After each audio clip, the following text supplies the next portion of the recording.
Hello everyone, Radhe Radhe. Welcome back to my YouTube channel. I hope you all are doing great and well in your life. आशा करती हूँ आप सब बहुत अच्छे होंगे और बहुत ही ज़्यादा अच्छा कर रहे होंगे अपनी लाइफ में।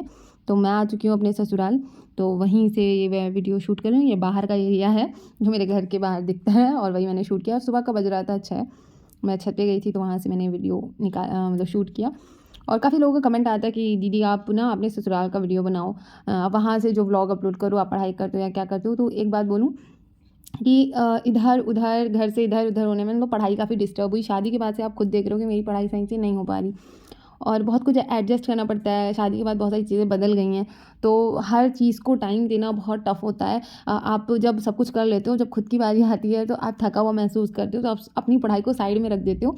ये सोचते हो कि चलो यार सो लेते हैं, आराम कर लेते हैं। तो मेरे साथ अक्सर ऐसा हो रहा है और वो जो जुनून था वो कहीं न कहीं कम हो रहा है। बट फिर भी मैं सोचती हूँ कि क्यों ना किया जाए अपने लिए और अपनी ज़िंदगी अपने हाथ संवारी जाए। तो फिर से मैंने फ़र्स्ट क्लास की थी रीज़निंग की और मूल विधि की। तो मैं यहाँ जब आ गई हूँ तो यहाँ पे मैंने की है फिर से सेकंड क्लास मूल विधि की।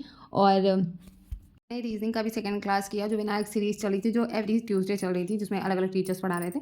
इसमें डायरेक्शन टेस्ट पढ़ाया है संदीप सर ने। समझ में आ रहा है, बट बहुत टाइम बाद जब आप पढ़ते हो ना तो ऐसा लगता है ये पढ़ा हुआ है, ये क्वेश्चन आ रहा है, ये क्यों नहीं सॉल्व हो रहा है मुझसे। तो वही हो रहा है मेरे साथ, बट मैं पूरा ध्यान देके कि हाँ मैं फिर से सीख रही हूँ, मैं उस हिसाब से पढ़ रही हूँ। और मेरी पढ़ाई काफ़ी ज़्यादा डिस्टर्ब हुई, मेरी वीडियोज़ नहीं आती। आप लोगों का कमेंट आ रहा था कि डेली करो व्लॉग, आप डेली करो। तो यही कहना है कि डेली करना तो चाहती हूँ, पर होता क्या है कि हर चीज़ को समय देते देते मैं खुद को टाइम नहीं देती हूँ, आप लोग को टाइम नहीं देती हूँ। क्योंकि सुबह जल्दी उठना होता है, खाना रेडी करना होता है मम्मी के साथ मिल के, मतलब मम्मी की हेल्प से। वैसे तो मेरी सास बहुत सपोर्टिव है और मैं उनसे ज़्यादा काम कराने के बारे में कभी नहीं सोचती हूँ। मतलब मैं मेरे से जितना हो सकता है मैं करती हूँ, कोशिश करती हूँ कि वो ना करें, उनको ना करना पड़े, क्योंकि वो भी बहुत बिजी रहती हैं और मैं उनकी मेहनत देखती हूँ। तो मैं यही सोचती हूँ कि घर का काम तो मैं कर सकती हूँ, इसी वजह से मैं घर का लगभग उन्हें ज़्यादा काम नहीं करने देती हूँ। जो उनका पर्सनल होता है, पापा का है या छोटे लेवर का है, वो करती हैं। मेरी मम्मी से जितना सपोर्ट हो पाता है वो मुझे करती हूँ, मुझसे जितना हो पाती है मैं उनका सपोर्ट कर देती हूँ काम को लेकर, या हम दोनों बैठ के बातें करते हैं, कभी चाय पीते हैं। और मैं कभी ऐसा फील नहीं करती हूँ कि मैं अपना घर चेंज करके यहाँ आई हूँ। मतलब मैं जैसे अपने घर में रहती थी, मैं कोशिश करती हूँ कि मैं भी यहाँ पे भी वैसे ही और मैं इस घर में रह के कभी भी ऐसा नहीं मानती हूँ कि मैं बहू हूँ। मैं एक बेटी की तरह ही काम करती हूँ, सबसे बातचीत करती हूँ, जितना जो मुझसे हो सकता है मैं करती हूँ। और अपने लिए दोपहर में टाइम निकालती हूँ, पढ़ती हूँ।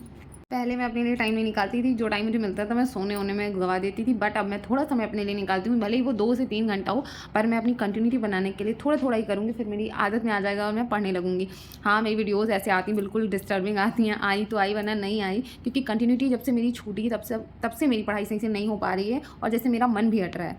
फिर मैं खुद से बोलती हूँ कि मैं सबको मोटिवेट करती थी और मैं ही नहीं पढ़ूँगी तो कैसे चलेगा। तो इसलिए मैं फिर से शुरू कर रही हूँ और वीडियोज़ आएँगी और ज़रूर आएँगी। और अगर नहीं आएँगी तो आप कमेंट में ना मुझे खूब उल्टा-सीधा बोलना, क्योंकि मुझे हो सकता है उसी से मोटिवेशन मिल जाए और मैं कंटिन्यूटी बना लूँ पढ़ाई की और अपनी लाइफ़ से रिलेटेड। और बाकी एक मैं फ्रेंड्स से वीडियो ज़रूर करूँगी, मतलब जिसमें मैं फेस टू फेस आपसे जो बात करती थी वो करूँगी।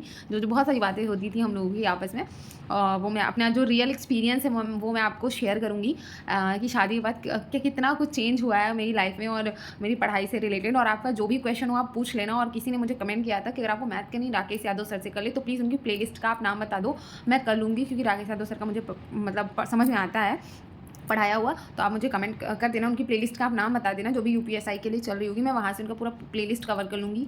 ताकि आप सभी पढ़ाई करते रहो और आगे बढ़ते रहो और मुझे भी मोटिवेशन दो, मुझे आप लोग की मोटिवेशन की ज़्यादा ज़रूरत है। मैंने यहाँ पे राकेश यादव सर की परसेंटेज की थोड़ी क्लास की थी, उसके बाद मेरा माइंड भटक गया, मैं फिर रीजनिंग पे चली आई। फिर मैंने संदीप सर से थोड़ा रीजनिंग पढ़ ली और अब राकेश यादव सर से मैं पढ़ूंगी। लेकिन आप प्लेलिस्ट जो है वो बता देना, यूपीएसआई या जो भी उस सीरीज़ का नाम हो आप वो बता देना, मैं उसकी प्लेलिस्ट सर्च करके वहाँ से पढ़ लूँगी।